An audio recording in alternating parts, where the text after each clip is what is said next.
welcome back to the channel, and hello to new players who found me for the first time. If you haven't seen before, I record pre-recorded casual matches, tourney matches, now deck building videos. I do live streams on this channel, and yeah, so and other things, tabletop gaming related. So thanks for stopping by. I'm going to do one of these deck building videos. I was inspired a couple of years ago actually by my metamate Throne Runner doing these for Netrunner and Conquest. And I always thought I want to do one for Game of Thrones, first edition at the time, but I just never felt like I was the greatest deck builder, and I still don't, to be honest. I enjoy more playing the game, so I feel I'm better at playing than deck building. Deck building is something I'm new to, sort of. I'm more of I net deck and then tweak and play and then retweak until I find something I feel comfortable with and that fits my play style. But in 2.0, I want to start, once the card pool expands, basically start building my own decks from scratch. So basically the history here on this deck we're going to go through is heading out to Worlds this year. I was listening to the podcast like Beyond the Wall and the White Book, and they were mentioning this deck type called the Mini Curve deck, and it reminded me of first edition decks. It's about playing lots of cheap weenies and trying to reset the board with Varis and recover better than your opponent is how I interpret it. And it's how I used to play in first edition with House Martell. Was put out enough to tease my opponent, make them feel like they had to drop a lot of cards out. Then I blow up the board with a plot called Valar Morghulis, which killed all characters in play. And then I would hope to, with my economy base and my cards that I drew and the amount of card draw I had and the efficient, cheap costed units, I'd be able to put enough out on the board to overcome my opponent and push for the win. Thanks to Aaron Glazer for bringing this deck style type up to me on the White Book and basically inspiring me to build it that way. So going to Worlds, I was debating on playing a deck of this style. I brought enough cards to build a deck like this, but with so little time before I left, I just grabbed the cards, threw them in my bag, and took them. But I was playing other Lannister decks instead and never built the Lanni to Martell mini curve deck that some people on YouTube recommended I should look at. So after seeing Sam Bratz, congratulations Sam, on winning the World Championship with a Martell mini curve deck, blowing everyone's mind, it made me start to look at the opposite deck build.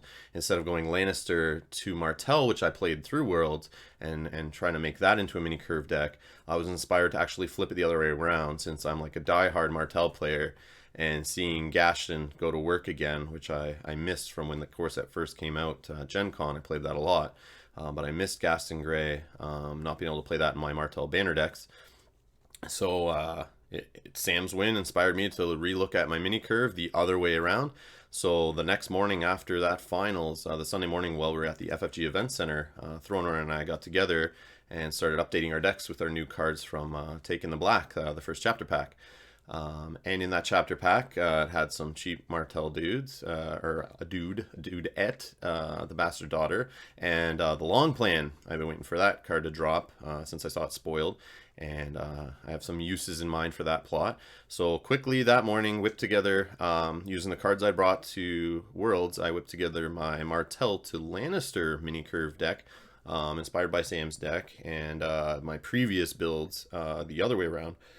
And basically put that together quickly. I played it in a couple games that morning, recorded one of them, which both went very well, and yeah, I've just been tweaking the deck since. So I thought this was the first deck I kind of put together sort of on my own, not really net decked. I just kind of slapped together cards I wanted, and there weren't really any decks out there online that had the Taking the Black cards mixed in, and so I did my own little hybrid of how I think a mini curve deck would work. And we're going to go through it right now and build it. And the cool part I liked about Throne Runner's old videos is he would build, let's say, a Netrunner deck, describe it, go through it, build it, and then go on to Octagon right after and play a game and see how it rolled. So what I'm going to do here is walk through building this deck, and then after I'll post on my channel. On my live stream last night, some of you may have seen it, but I was playing the deck, a little tweaked version, but I'll explain the differences there. And so you can see a couple matches of it versus a Tyrell banner of the Lion. And I also have a video waiting in the wings against Throne Runner, playing against his updated Greyjoy, Sea Stone Chair, you know, Fealty. I believe it was Fealty, but we'll see that later in the video when I post that. And I also brought to my local game store, Hobby Kingdom in Burlington, Ontario. Shout out to Rich for the awesome store and having us there every week. But I brought it there, brought my GoPro. I recorded a couple matches of it facing against I believe it was Martell Banner to Night's Watch or Night's Watch Banner to Martell. I cannot remember. Played so many games. But yeah, I'll have those videos also up. So you can actually see 99% of this deck in those 4 or 5 videos go to work. And then we can revisit it at the end and maybe do some tweaks.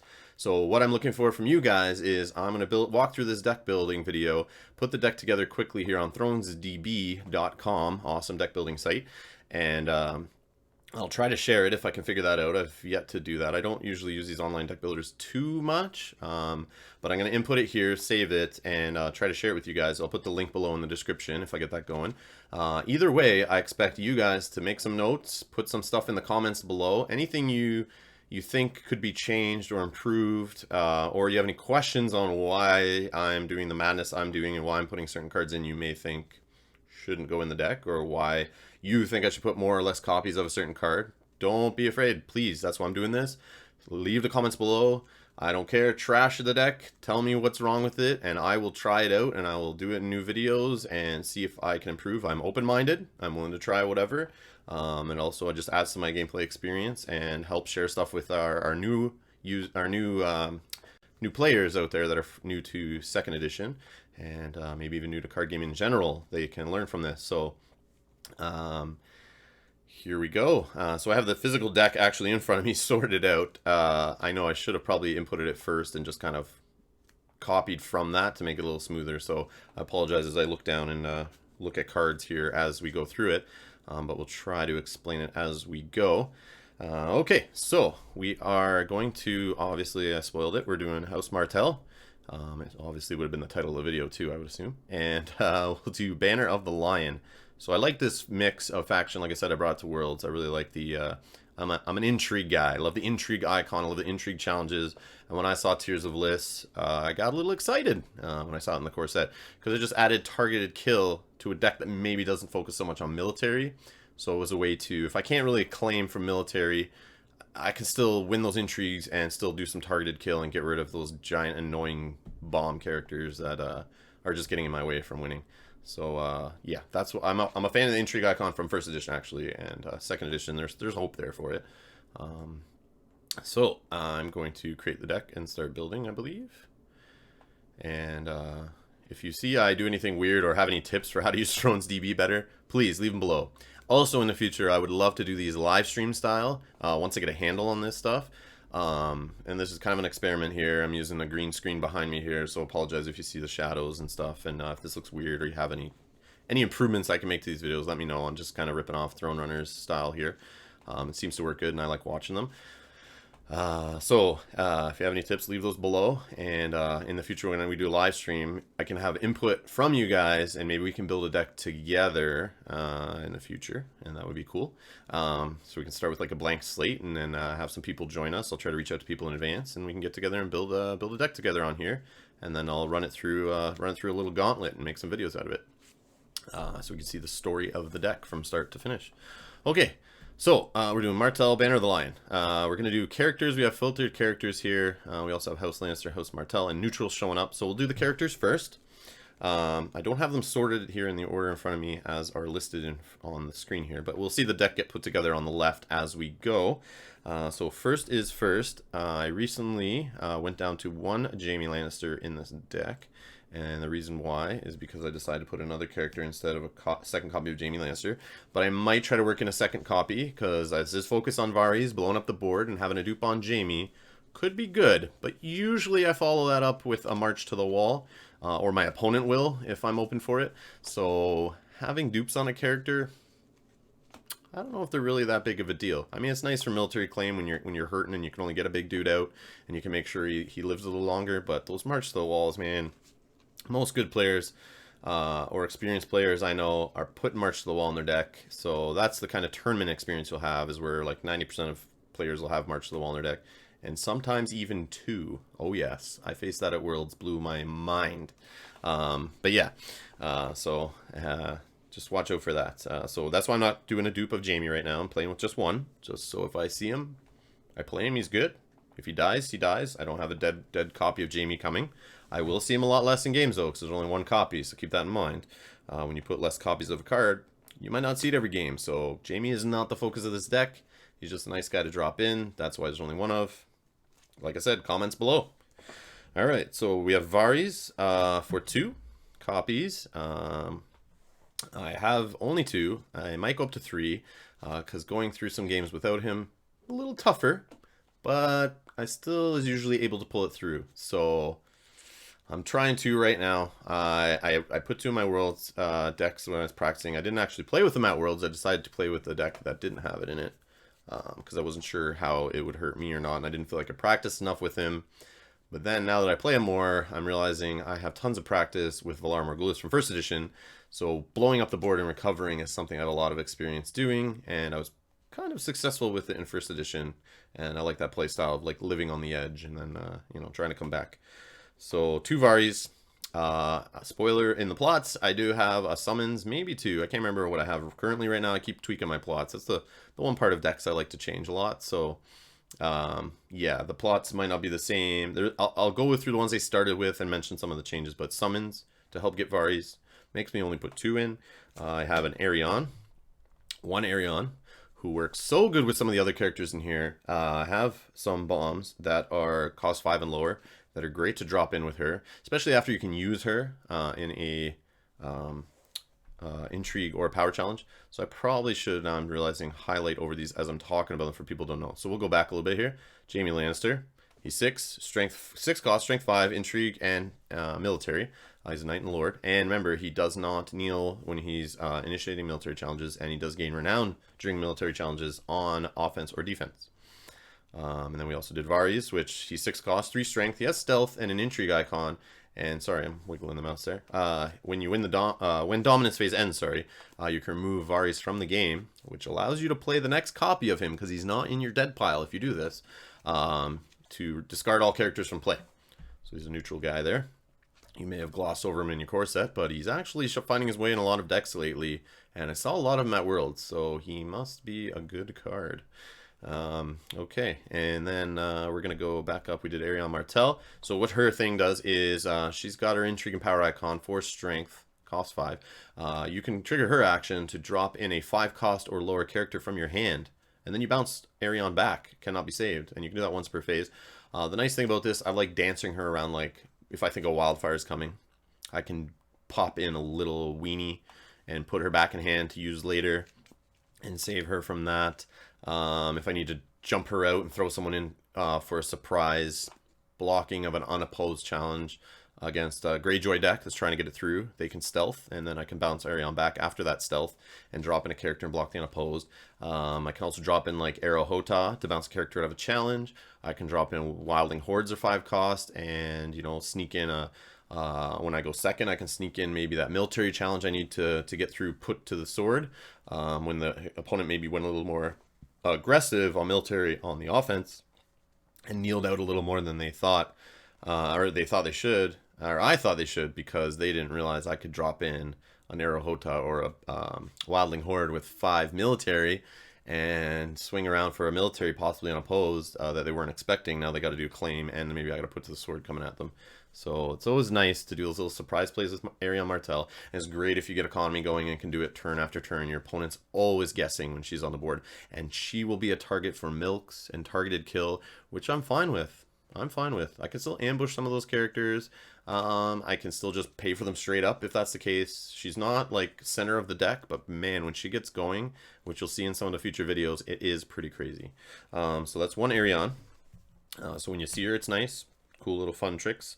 Then we have 2 Wildling Hordes, which I just mentioned, so we won't really go over them too much. But they're just a great non-unique character. So if they die, they die. You can play the next one. There's no dupes needed. Pillage, who cares about that? It's fun when cards go in the discard pile that your opponent sees and they wish they were drawing next.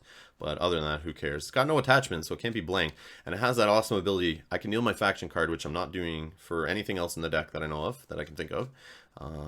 But I can kneel my faction card, so like a limited response once per round, and buff a wildling character strength by 2. And I have used this to buff my Rattleshirt's Raiders, which you'll see I'll put in the deck, to get rid of attachments. Surprisingly, when an opponent doesn't expect it, they'll go to block and think they have the military and forget about this guy sitting on the side, and I will do his challenge action and buff that Rattleshirt's Raiders, and boom, Rattleshirt's Raiders wins the challenge, gets rid of an attachment like a Milk of the Poppy, a Bodyguard, a Seal of the Hand, whatever I need to get rid of, you know, Lightbringer, whatever. Get rid of it. Get out of here. So that's great. So the ability does work on himself, so I can get him up to 7 strength, which is money for getting put to the swords going, because when your opponent throws in like a 2 strength or less military character just to block the unopposed, you buff it. He gets up to 7. That's still a difference of 5, and put to the sword the face of their great character across the board from you. So 2 Wildling Horns that was, and now this guy, 3 copies of. A little strange, as you'll see we go, but it's because he is so amazeballs. And this is Tyrion Lannister. The deck just sings when he is out on the board and not milked and working great. The stealth on the 2 icons is amazing, but his ability to get me $2 every time an intrigue challenge is initiated, and you bet I'll initiate at least 1 intrigue challenge every round. Usually for sure. All my guys have intrigue icons mainly. So I'm usually getting intrigue off to get the 2 gold myself, and I can ambush someone in. It can help me play those kill events I need. It can fuel Hands of Judgment, anything I need. That money is great. In the worst case, it helps for dominance. You'll see how it works awesome with one of the plots I'm playing. I've seen it, and you'll see in the videos, it makes my opponent sometimes not want to do intrigues against me when they're going first, because they just don't want me to get the money because they're afraid of what I can drop in play. Once they see some of my little tricks early, which is nice, kind of scares my opponent. So just having that money and stopping them from doing intrigue, that's kind of card advantage in my mind. I'm not losing a card for intrigue. They're not winning challenges.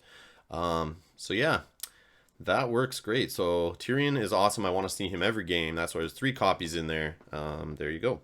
Rattleshirt's Raiders, which I mentioned before. Those are the little 4 costers, 3 strength military icon Wildlings and Raiders. No attachments, so they're going to be able to get rid of attachments for me, like I said, when they're in a challenge as the attacker. So that's that. Arrow Hota, we got 1 copy of him in the deck. So like I said, he can jump into play and remove a participating character from the challenge. So that's on offense or defense.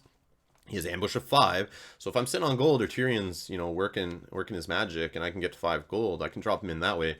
Or he works great with Arion. Or I'm really liking lately, he's 3 costs. 3 costs for 5 strength military. That's actually pretty efficient, and I have no problem playing that on setup or in marshalling if I'm just desperate to get a military icon out, or hurting for resources. So that's great. Dornish Paramore. She is awesome. I love this card, and I was playing Martell originally, and she was like my favorite character of the non-uniques. So she is 3 cost, 3 strength, and intrigue icon.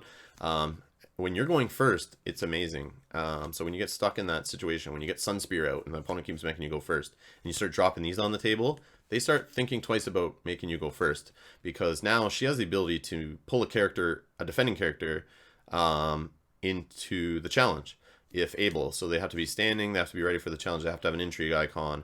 But you can pull like Jaime Lannister in, you can pull Euron Crowseye, you can pull in like Tywin when the opponent has like 6 gold, and just get him in there, and you're wasting all that strength and all that offensive momentum, and just get it out of the way for an intrigue. Sometimes you can even just pull a guy in to block the unopposed and still win that intrigue, but just take out that little guy that would help them push an intrigue back and just get that annoyance out of there. Marjorie Tyrell, that's another huge one. Pull her into a challenge right away and get rid of that ability off the board of her buffing other characters by 3 strength. So lots of great uses with the Dornish Paramore. Just screws with your opponent. And I originally, you'll see when I get to attachments, I had the Noble Lineage to give her power icons. But since then, I'm now going to switch into Sirio's Training, I believe it's called, the military icon attachment, to give her one of those. Because I thought power icons were what the deck needs, but now I'm finding I have, after some tweaks, have some more power icons than I thought. So should switch to Sirio's Training, which works great on the Dornish Paramore, to now pull characters with military icons into the challenge. And there's some big dudes you don't want attacking you, and that reduces the opponent's chance of doing put to the swords on you when you kneel out their characters on defense. Therefore, they don't have enough strength to come back with you on offense. So great little abuse with the Dornish Paramore. Love that card. 3 cost. Awesome. The next one's a newer card. Let's find it here. And it is, where is he? Do I have, let's see here, sets. Oh, this is the problem. Let's see. So we threw in take the black. We got 3 core sets. Okay, good. So I got some new guys showing up in the list here. So from take the black or taking the black, I always forget which one it is. We have 1 copy of the Hound, 3 cost, 6 strength, military and power, ambush of 4. Like I said, works great when I have money from Tyrion. Works great with Arion to jump him in because he has a forced reaction. After you win a challenge which a Hound is participating, you may discard 1 card at random from your hand. If you do not, return the Hound to your hand. So you can bounce him back, and that's mostly the way I play it. If I need to keep him in play, I have lots of useless cards, but usually I have some good event or something that's part of my future plans, and I don't want to lose that. And I rarely lose intrigue challenges, so I like to keep the cards in my hand. So I usually just let the Hound jump back, and I know I can protect him with my intrigue defense, usually. So I'll bounce him back and then just have him in my hand to mess with the mind of my opponent, to help screw with their decisions, because now they know he's in my hand. And I have ways of getting him out, and that leads into that whole my opponent not wanting to do intrigue challenges against me because they don't want Tyrion to get the gold, because now they know the Hound's in there and they don't want him to ambush in. But man, if they're in that spot, you're sitting pretty. It's great. Just great. So I threw 1 Hound in, and he actually was a replacement for my 1 copy, or my 2nd copy of Jaime Lannister. I just thought, man, Jaime's okay, but I love this little effect, and maybe 2 Hounds is in the future and 1 less Jaime. Who knows? But anyways, 1 Hound. For now, he's unique. He can die, but it's very rare because he comes in and wrecks shop and then bounces back to hand. So he doesn't usually die. So he's around for a while. The next is 2 copies of Maester Kaliot, however you say it. Anyways, 2 copies of the Maester. He has 3 costs, 2 strength, intrigue, and power.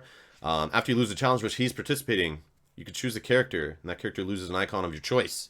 So the awesome part with that is, I love if I'm going first, and they make me go first, and I'd marshal him out, my opponent always curses, because then when I go first, I'm going to start with a little intrigue challenge of 2, or a power challenge of 2.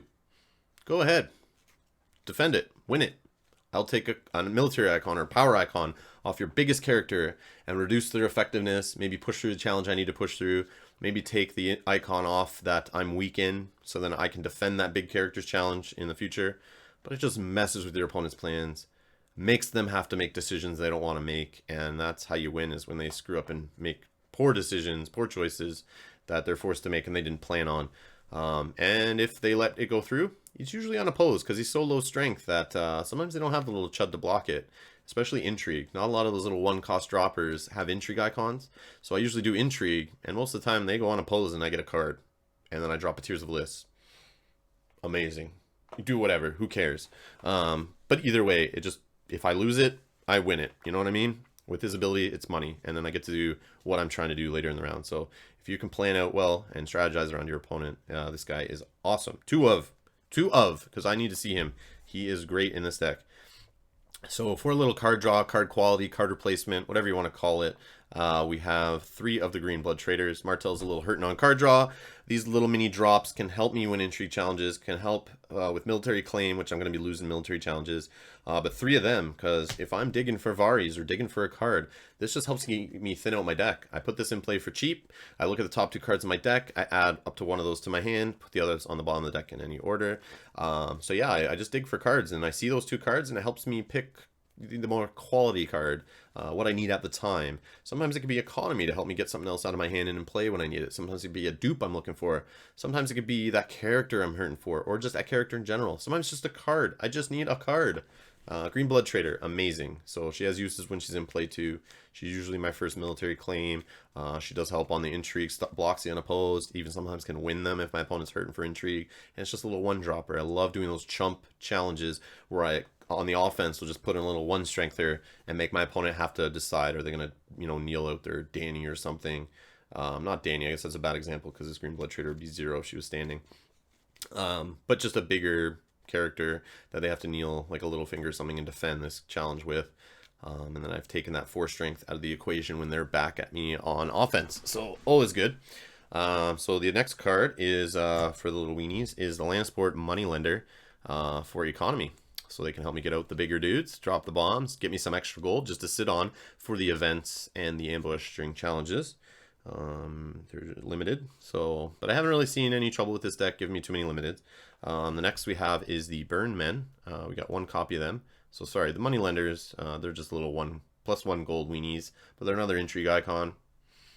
That's what my deck's built around, so it makes sense. So 1 Burnman to jump in. Wish I had more. I don't really see this card a lot, but I love the way it can jump in and really screw with I look at it as like a kneel deck, anti-kneel deck, anti-stealth deck, because I can jump this guy in after they've initiated the challenge and sneak him in to block the unopposed, which screws around Greyjoy. And sometimes I can drop him in on a Baratheon deck that's knelt out their board and think I'm knelt out, and then I drop one of these in, attack for military, kill a character when they don't expect it. Works great. So 1 Birdman. Not much to say there. The Tickler. So I have 1 Tickler. He is just efficient. So he's unique. He's military and intrigue, my 2 favorite icons. And for 2 cost, 2 strength, 2 icons. And he's got this little dominance action, which is fun. It's fun. I don't usually do it, but he's just great to get in there and just add some extra icons. Just another weenie to get out after Wildfire or after Varys that I can get in play and just wreck some shop. And yeah, the opponent never knows if I'm running Treachery when I play the Tickler. That's usually a card people with Treachery put them in their deck to just have another Lannister unique, but I'm not playing Treachery. So it works good to kind of fool them, to make them think. And I always have them asking me, am I going to blow up my King's Road? Am I allowed? Are you going to cancel that kind of thing? So it's fun when he's out. But yeah, the dominance ability can discard a card off the top of the deck. And if it's in play, you can discard a copy of the card in play if you wish. So, you know, best case scenario, they got Robert Baratheon or Daenerys Targaryen out there. You flip one of their dupes off the top of the deck and you discard that character out of play. Rarely happens that way. Usually just getting other cards off the top of the deck. Not the greatest thing. I'm not playing Bear in the Maidenfair, obviously not a Tyrell deck here. But that is a good little combo to play that, but I'm not doing that. It's just he's an efficient little card, so that's why he's in there. 1 copy. And the next is 3 House Dane Knights. I might goof around these numbers a little bit. They're great. 2 cost, 2 strength, just like the Tickler. If I can find them. House Dane Knights right here. 3 of them. So they're efficient. They don't do much, but they're just great little chumps to help win challenges. Help add another 2 strength military to a challenge. I can win intrigue. I can use it for military, try to get put to the swords going with another character. They can block unopposed on those 2 challenges. They can die for military claim. They're just really efficient. Help me flop on the board just like Tickler. Same thing. But I might reduce those and buff some other, bump up some other non-uniques as they come out. Like our next one here, which I'm loving this card. And I might switch out 1 House Day Knight for another one of these Bastard Daughters. So I have 2 of those in the deck. 2 Bastard Daughters, and what they're doing is they're from the new pack. 2 cost, 1 strength, military icon, just help my military spread. Block the unopposed are great for claim because when the Bastard Daughter or the Red Viper, surprise I don't have the Red Viper in this deck, mini curve deck, 7 cost does not go with that. I can discard 1 card at random from each opponent's hand. So obviously pretty cool for melee, but even in this, I just find another way to get cards out of my opponent's hand, makes them think twice about doing that military. You know, sometimes I can get out those events. Yeah, it's just fun. It works great. Little efficient drop. Great for claim. Has an effect off claim. I love them. They're awesome. Next is 2 copies of my favorite little dude here, and that is Edric Dane right here. So pay 1 gold to give Edric Dane a challenge icon of your choice until the end of the phase. So I told you I'm having extra money sitting around for ambush stuff. Sometimes he comes into play first, or when I don't have ambush characters. And I can use him to give him stealth. Also, those attachments I talked about, Noble Lineage and Serious Training, they could just go on him and give him an icon. Therefore, I don't need to use gold on him. But he has stealth, and stealth is amazing, especially on offense. I can just stealth out one of your big dudes with this little 1 strengther, take your Tywin out of the challenge, and push through what I need to push through. Great little dude, super efficient. Love Edric Dane. Alright. Next is the Lannisport Merchant. 2 of those, little chud, help reduce those big Lancer characters, help me get them in play. Not much more to say. You know them. You know them. And then 3 Desert Scavengers, which is the equivalent in Martell. And that, I believe, is my characters. We're up to 36. Lots of characters. Like I said, this deck is about recovery. So in a game where I'm blowing up the board or my opponents hurt me with military challenges, they wildfire, I get Varys off, I blow up the board. I want to be able to top deck. If I'm in that situation where I'm not drawing cards, and it happens, and I top deck, I want to see some characters I can get on the board and help block challenges, help win challenges, help recover, help build me up after that board reset. And how am I going to do that if I have a ton of locations, events, and attachments, and very little characters? So 36 character count. I feels good. I feel that I see what I need to see. I feel I top deck characters almost every time it happens. So I think I'm at a good number. I could go higher, could go a little lower, but I think 30, 35, 36 is a good number for this mini curve recover from Vari's deck.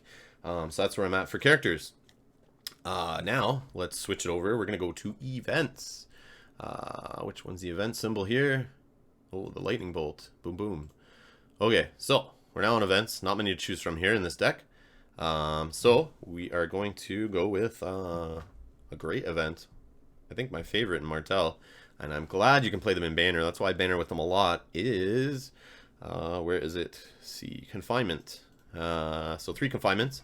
What confinement's going to do is it's cost me 1, and I can play it. So I will take off of a 4 strength or lower dude. I can remove all of their icons, which is great against Ashta Greyjoy, Littlefinger, Tyrion. I can remove Tyrion's icons, and my favorite little combo is when I start the game and I have this and a Tears of Bliss in hand, and they drop a Tyrion, or they drop a Melisandre, something with an intrigue icon. Normally I wouldn't be able to kill, but it's 4 strength or less. And if I can confine them and remove their icons, they now don't have an intrigue icon, and Tears of Bliss will kill them. And I do that almost every game, and you'll see that in the videos coming up. So another little shameless plug there. So Put to the Sword is my next one. 3 of targeted kill. I find it hard to get those military challenges off 5 strength or higher. I feel I get like 1 off a game, and I usually have the money for it with Tyrion or just save the gold behind to plan it out. And when my opponent sees 1, they always assume I have more, and they play differently. So just playing 1 and holding 2 gold back, or they see Tyrion out and they're worried about doing an intrigue challenge, like I said, they won't do them because they don't want me to get that 2 gold, because it's just another trick I can drop from my hand and smoke one of their big dudes. So yeah, I love Put to the Sword. Next is my favorite event of all is Tears of Bliss, targeted kill. We've gone over that one. But after you win an intrigue challenge, the attacking player place a poison token on a character without an intrigue icon. So that's what I said works with confinement, and get rid of those intrigue icons. If that character still has a poison token at the end of the phase, kill it. So they can save from it because they'll remove the token and kill, but sometimes I just use it to get rid of dupes or saves, whatever. Get them out of hand. I don't care. And then that's it for events. So 9 events. Yeah, next is locations, which is the little Google Maps symbol here. Okay, so surprise, surprise. 3 King's Roads, 3 Rose Roads. You guys know these cards. King's Road, I'm popping it for burst economy, getting characters out, putting the pressure on. It's also limited. And a Rose Road just get me +1 income in the future rounds. It's cheap, great on setup. So those 6 locations, done. Now let's get into the juicy locations. So like I said at the start, Martell, Gaston Grey, money. 3 of.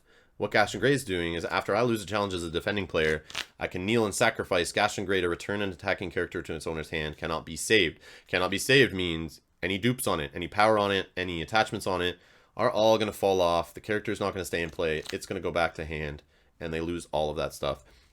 So it puts my opponent in that situation where they have Bobby B, or they have Euron, or they have a duped Jamie. They got to think twice now about doing that challenge against me. They may not do it. They may do it anyway and just get me to blow it and get that character out of play, which then I come back with intrigue challenges usually, and I'll grab that character sometimes. So it just gets the pressure off. It helps another decision I can put on my opponent and make them have to play differently and put them in a tight spot between a rock and a hard place. Gaston Grey. Love that card. One of my favorite in the deck. One of my favorite Martell cards. 3 of. Easy peasy. Next is Sunspear. We got 2 of those. Similar in the fact that it will put decisions on my opponent. So I try to let them go first most of the time. This may make them change that. No big deal. Just another decision my opponent has to make that I don't, that they can screw up on. So after I lose a challenge as a defending player, I can kneel Sunspear to raise the claim value on my revealed plot card by 1 during the next challenge of the same type that I initiate till the end of the phase. So obviously when you're going first, it's kind of useless. I don't have like Olenna's informants and stuff to do extra challenges and that kind of thing. But yeah, if I'm second player, you bet I'm trying to raise the claim on a challenge. Sometimes I'll even raise it on 1. If they're just doing 1 challenge, I'll just, if they go with a power challenge to start, I'll just raise a claim on that to scare them off, and they'll be like, wait, oh, okay. And now they got to think differently about, now what do I need to hold back to defend? Because he just raised this claim on a challenge type I did not expect. And he maybe not have any power icons out really, maybe 1 or 2, but now he's raised the claim on it. Now I got to keep my little finger standing and not do that intrigue challenge I want to do, because now I got to hold off that power challenge. So those kind of mental, mind Fs. I like to, the F word there. I like to screw with my opponent's mind and make them make weird challenges. That's one of the cards that lets me do it. And yeah, so that's Sunspear, and that's the locations. So we're at 11 locations, pretty tight. Not a lot of reduction there. Like I said, we have moneylenders for gold. We have the little reducing guys to help us reduce. So we went character economy versus location economy mainly, is the way to do it, so that I'm top decking characters, and those little icons and strength values, they help. They help defend challenges. They help push through the challenges, especially when the board's very small.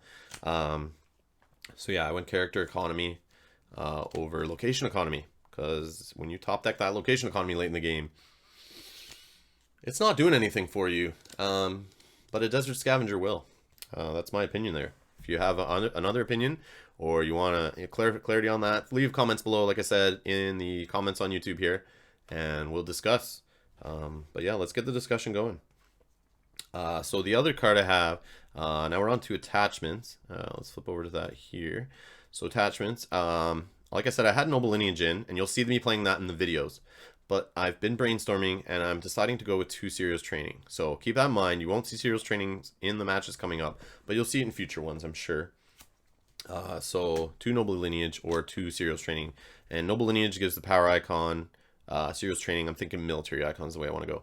Maybe I should do one of each, but sometimes I feel like I just get bumped by my deck with all my characters having power icons, and I don't really need it. But what it does work great for is defense against Plaza of Punishment. So basically, Plaza of Punishment, what that's going to do is after a Targaryen player wins a power challenge, offense or defense, they can kneel Plaza of Punishment to reduce a character's strength by 2. And if it hits 0, so it's by 2 for the rest of the phase. So Dany can add up on that. Dracarys can add to that. But if they ever hit 0, they are dead. So usually a Targaryen player will use that to just kill off weenies. But if I can give one of those little weenies a power icon or a military icon with Serious Training, they have an attachment. And Plaza of Punishment, they need to have no attachments for that ability to target them. So sometimes it can just protect guys and keep them on the board. And those attachments bounce back to hand if that character ever is chosen for a military claim or leaves play for any reason. Because they're not terminal, so you can recycle it. Also, it can sit in your hand for intrigue claim fodder, so just increase the odds of them not hitting something more important in your hand. So it's, they're decent cards. They have their uses. Weird ones to put in the deck, I'm sure you'd think. But Serious Training, or even Noble Lineage on a Dornish Paramour, like I said, gives her that extra icon to help pull characters in, and they work great with Edric Dane to give him icons without me having to waste the gold. And they're free. Serious Training, though, oh, it costs 1, sorry. Noble Lineage is 0, so maybe that's the better call. Maybe we'll go 1 and 1. Let's just do 1 and 1 for the video here. But yeah, you can play around those. It's tweakable. Maybe you shouldn't even have them in the deck. Let me know below. Next is Milk of the Poppy. 2 of. I usually go with 3, but 2 in the deck just because of counts, and I decided characters are more important on my side. And usually the Varis, their characters aren't sticking around for that long. So Milk of the Poppy usually gets on a character. And what I find is Milk of the Poppy, I'll play it during marshalling. I'll milk your, what's her name? Melisandre.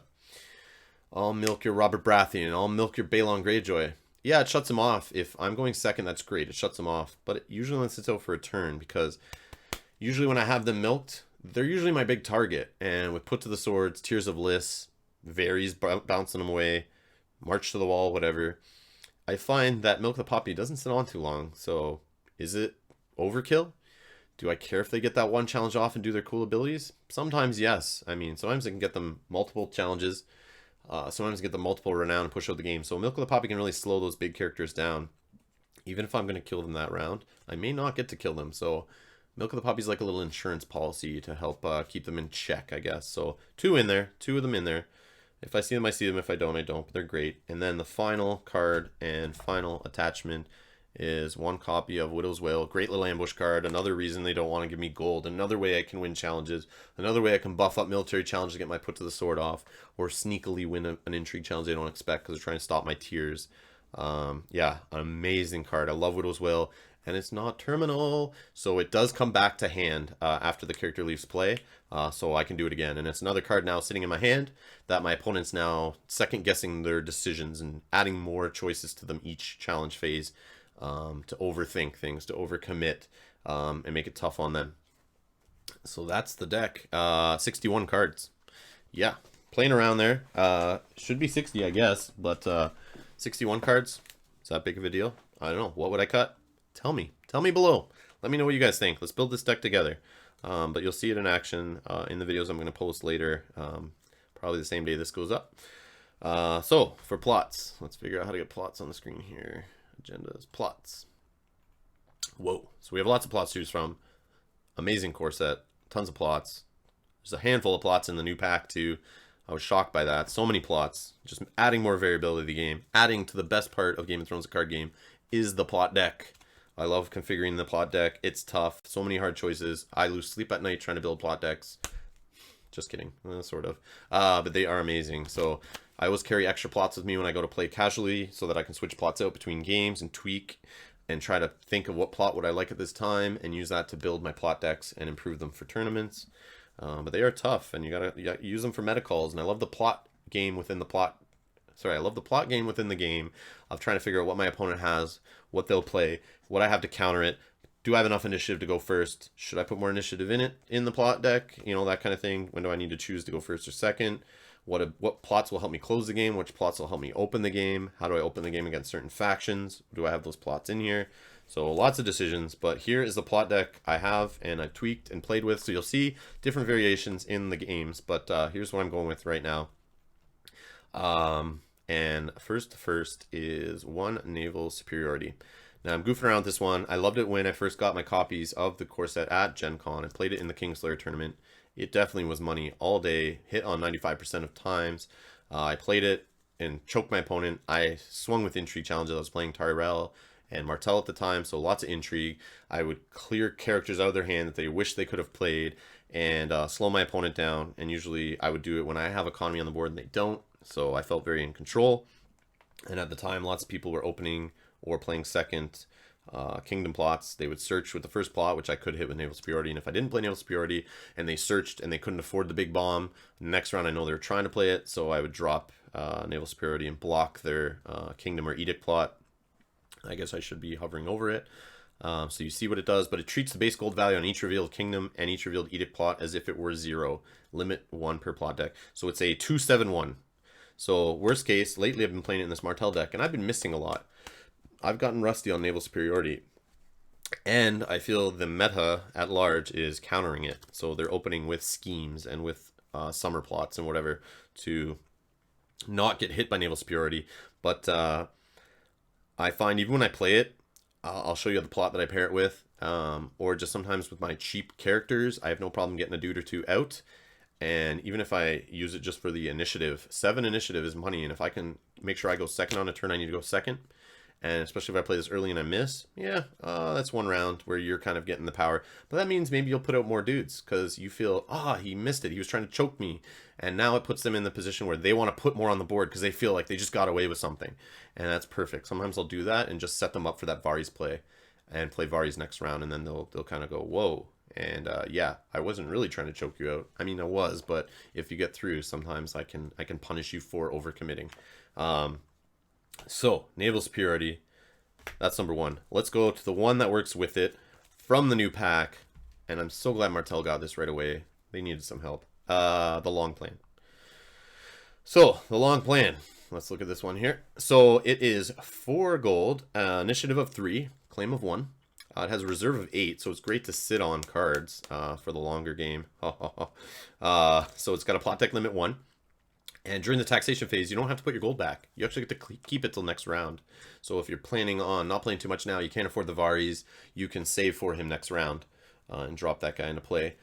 Next round, no problem. But like how I said, I want to pair it. It has a reaction. After I lose a challenge, I gain 1 gold. So I play this early. You do a challenge or 2, I lose it. I pile up some gold. I get the gold. I can use it right now for events. I can use it right now for ambush. Another way to generate economy in the challenges phase is what this deck loves. So maybe I need to put some more ambush in this deck is what I might be thinking here. But sometimes I just play this early, first turn. drop it. You do a couple challenges at me. Meh. I have some weenies out. I lose military. I lose intrigue. Meh. I get some gold. Because next round, I drop naval superiority, which is only 2 gold. And now I'm sitting on all this extra gold I didn't spend. I got gold from the challenge phase. Maybe I got gold from Tyrion. Maybe I saved some gold from marshalling. But then my next round on that naval superiority, maybe by then I have a Rose Road out too. And maybe I'm carrying over 4, 5, 6, 7 gold into the next round. Now I can drop out that varies, and I can still sit on extra 2 gold from the plot. And maybe from my Rose Road or whatever, and have some extra gold for those events to make sure that I can screw with you a little more before Varys blows up.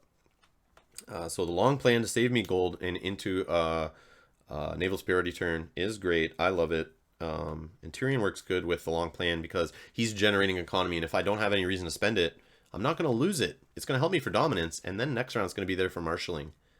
Amazing. So the long plan, it's a House Martell plot, so it's a scheme, and it can only be used in House Martell. It's actually loyal. So yeah, great plot. I'm excited for all the factions to get a plot, is what I'm hearing. So I see Greyjoy also got theirs in the first pack, which is a pretty deadly plot, but that's for another video. Okay, so we also have a Calm over Westeros, which I'm a little iffy on. It does have the high gold, which can help me if I have a Rose Road or whatever, or Reducer or something. I guess only Rose Roads or King's Road or whatever. It can help me with that gold I need to get Varys out and play. Or I can play this early to just, if I think my opponent's playing naval superiority, which I have used it to block. And it also just holds my opponent off a bit to help play the long game Martell is trying to play. So I can just reduce claim if I'm hurting for military, or it's late in the game and I don't want you to grab power, or I just want to deter you from doing a challenge type or an intrigue. I have important stuff in my hand I need to keep. I can just play this early in the game or even late in the game and say -1 claim to that challenge type. It's great against those decks that come out with two claims to start and they want to come at you hard. But I am debating switching this out for a Game of Thrones. I had more success with that at Gen Con, and I felt it was a better card. But right now this has Calm over Westeros. I'm just goofing around with it, but I think Game of Thrones is the better call. But I was still trying to feel economy in this deck. So Game of Thrones is what I'd rather play, and what probably will go in the deck right after this. But Calm over Westeros is what I was playing in the videos, and it does kind of the same thing. But I find on a, as you'll see in Patrick Haynes, when I was working with him at Gen Con, you'll see in his tourney report, Game of Thrones shut down his sneak attacks. He played dual sneak attacks, and I just would open with that against a Greyjoy deck, or a Stark deck, or something that's military, maybe even a Targaryen to Lannister deck that's all about the military, trying to hit me with 2 claim right away. If I see they don't have much intrigue, I'll just open with Game of Thrones, and they'll be sitting there going, wait, what? I have to win an intrigue before I can hit you with my challenge? And the funny thing is, sneak attack, they can only do 1 challenge. So now I force them to do the intrigue, and the funny part is when they can't even put an intrigue character out. They have nothing. And it's funny watching them sit there go, oh, I guess I have no challenges when they go first, right? Sometimes they'll go second, and they'll try to win the challenge, but I'll make sure they don't win that intrigue challenge, and then I'll do my own challenges against them, and I don't have to worry about that 2 claim coming back at me. So Game of Thrones might be the better counter to that, and goes more with the intrigue-heavy deck, but Calm over Westeros is in there. And that's a 5/3/1. Calling the Banners, economy plot, one of those. So when my opponent's got a bunch of dudes out, maybe the turn I'm going to play Varys. They got a bunch of dudes, and I need to clear that board. I'm going to play this. I'm going to have high initiative. 3/6/1 it is. Let me just go over it here. Whoops, Calling the Banners. So it's a 3/6/1. It's got a reserve of 6. Plot deck limit 2, so you can play more than 1. I choose an opponent. I gain 1 gold for each character that player controls. And sometimes that's great for having gold ahead of time for events, but like I said, no treachery in this deck, so I liked it pairing with that, but I don't have treachery in right now. That may work its way in later, because yeah, I usually can get Jaime, Tyrion, or Tickler out, and they're all unique Lannisters, so we'll see. But treachery doesn't seem consistent enough, so it's not in the deck right now. The next plot, when I really need to go first, and sometimes can help me close out the game or slow my opponent down a ton, is when I can blow up the board and I can get some of my power icons out. And this is why Noble Lineage maybe worked better. Oh, it's way up here. Clash of Kings. So it's a 3/9/1. When I drop this one, I drop it when I need to make sure I need to go second or first to close out the game with a Sun Spear, or just to go first to put on the pressure. And it's also a noble, so it's not going to get hit by Naval Superiority.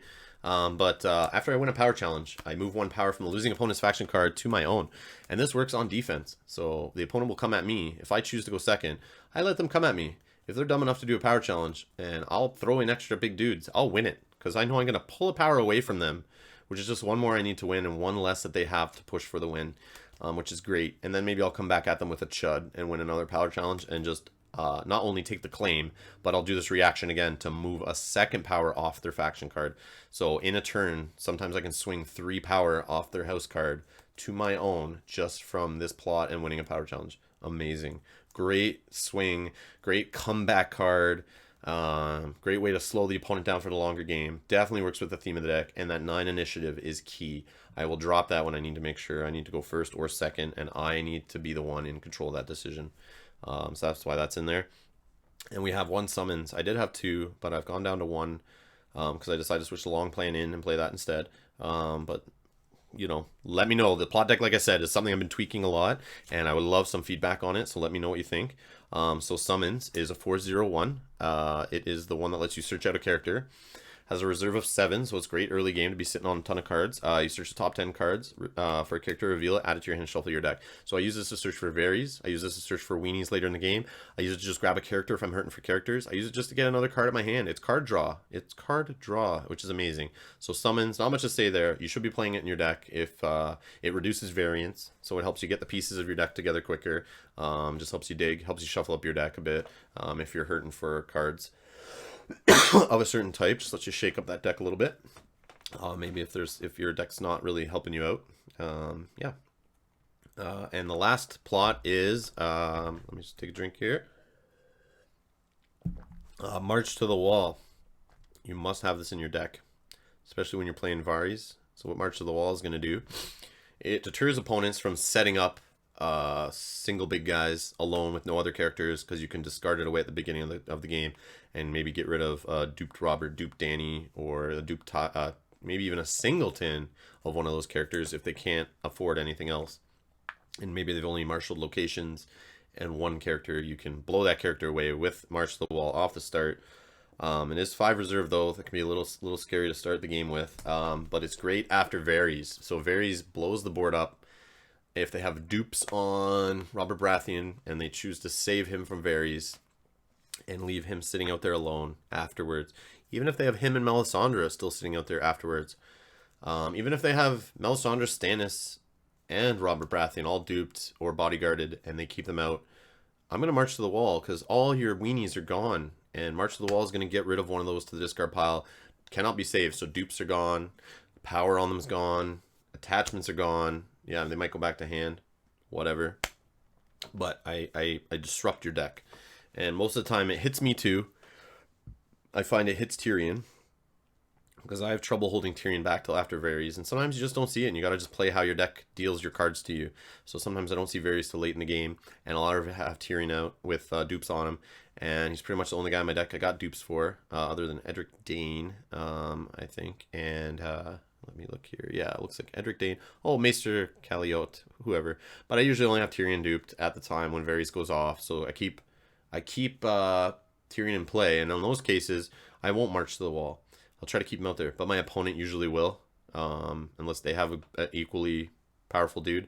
But depending, if I've only seen 2 Tyrion, or maybe I have 1 in hand, maybe I know another one's coming, I may still just March to the Wall to get rid of their dude that's been annoying me, like a Melisandre, who can then kneel. And maybe I've already used up a bunch of my ambushy cards, and I don't need Tyrion. You know, maybe he's worth the sacrifice, and I will play Marched, because my opponent might not see it coming.